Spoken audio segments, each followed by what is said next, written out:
मला अतिशय आनंद आहे की या ठिकाणी नागपूरमध्ये संदीपजी जोशी आणि संपूर्ण टीमने एक अतिशय चांगलं महाआरोग्य शिबिर आयोजित केलं। वेगवेगळे हॉस्पिटल्स, शासकीय हॉस्पिटल्स असे सगळे एकत्रित करून या ठिकाणी हजारो जे पेशंट्स आहेत त्या पेशंट्सची तपासणी आतापर्यंत जवळपास 31,000 पेशंट झाले, पण 50,000पेक्षा जास्त पेशंट्सची तपासणी या ठिकाणी होईल। त्यातल्या ज्या पेशंट्सला वेगवेगळ्या प्रकारच्या उपचारांची आवश्यकता आहे, कोणाला ऑपरेशन्सची आवश्यकता आहे, तेही मोफत करण्याचं नियोजन या ठिकाणी केलेलं आहे। शासकीय आणि खाजगी क्षेत्रातले सर्व प्रथितयश डॉक्टर्स जे आहेत, उत्तम डॉक्टर्स आहेत, हे सगळे एकत्रित आलेले आहेत। त्यामुळे स्पेशालिटीचा फायदा हा नागरिकांना मोफत या ठिकाणी देण्याचा प्रयत्न आहे आणि अतिशय चांगल्या पद्धतीनं हे शिबिर या ठिकाणी आयोजित झालं आहे। भाऊ, हे सांगा, दिल्लीवरून तुम्ही काल आले, खूप बातम्या आल्या, चर्चा खूप आहे, वाढदिवस झाला आणि मी आज नागपुरात आहे, संध्याकाळी मुंबईत जाणार आहे, मी मुंबईतच आहे, मी महाराष्ट्रातच आहे।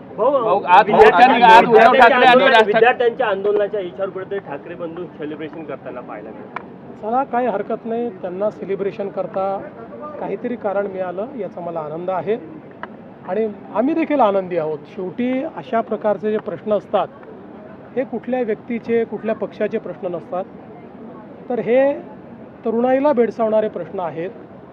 त्यामुळे त्या संदर्भात मोदीजींनी संवेदनशीलता दाखवत जे काही निर्णय केलेले आहेत, देशाचं हित महत्त्वाचं असतं, ते लक्षात ठेवून अशा परिस्थितीमध्ये जे काही निर्णय करणं आवश्यक होतं ते सगळे निर्णय मोदीजींनी केले आणि आता सोमवारी उद्या मला असं वाटतं की विधेयक देखील लोकसभेमध्ये त्या ठिकाणी मांडलं जाणार आहे की ज्यातनं पुढच्या काळामध्ये आमच्या तरुणाईचं जे भवितव्य आहे हे सुरक्षित राहण्याकरता कठोरतम कायदा हा देशाच्या आणि जगाच्या इतिहासात असा कायदा कुठेच झालेला नाही, असा कायदा करण्याचा जो काही निर्णय केलेला आहे, मी खरोखर मोदीजींचे त्याबद्दल आभार मानतो।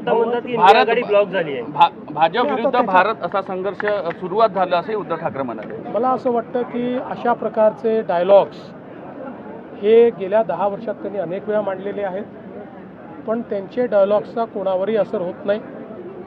संपूर्ण भारत मोदीजींच्या पाठीशी आहे।